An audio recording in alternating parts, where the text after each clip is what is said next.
Elín, svo fór sem fór. Þið voru rosalega nálægt í að ná þeim í fjórða leikluta, en byrjuð þriðja dálítið tæft á móti. Hver var munurinn á byrjun á þriðja og fjórða leikluta fannst þér?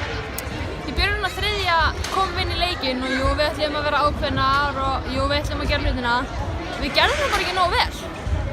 Eftir þriðja leikluta sáum við að við ætlum að vinna leikinn, þá þyrftum við virkilega að leggja okkur fram og við reyndum að gera það. Það var því miður ekki nógu í þessum leik.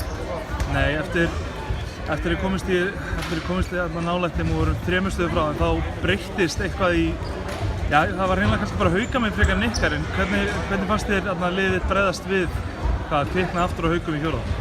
Ég meina, lið taka rönn og það er bara svoleiðis. Við hefðum bara þurft að stoppa þeirra rönn fljótar og ná okkur áfram til að komast yfir.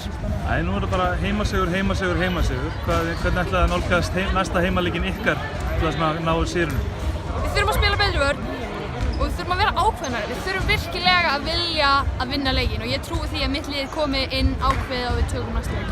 Já, talum við ákafa og það Fyllamist þið unnu ekki sóknarfrákastabaráttunni í þessu leik, þið voru bara langt frá því. Það var 17 sóknarfrákast á móti held ég 6 hjá ykkur. Er það ekki eitthvað sem verður að lagast fyrir næsta leik? Það er bara eitthvað sem verður að lagast fyrir næsta leik og við erum búin að tala þessar ákvarðanir. Við þurfum bara að vera ákveðnari og ákveða að ætla að fara inn í sóknarfrákastin og varnarfrákastin. Sjáumst fyrir næsta leik, gangi vel. Takk fyrir það.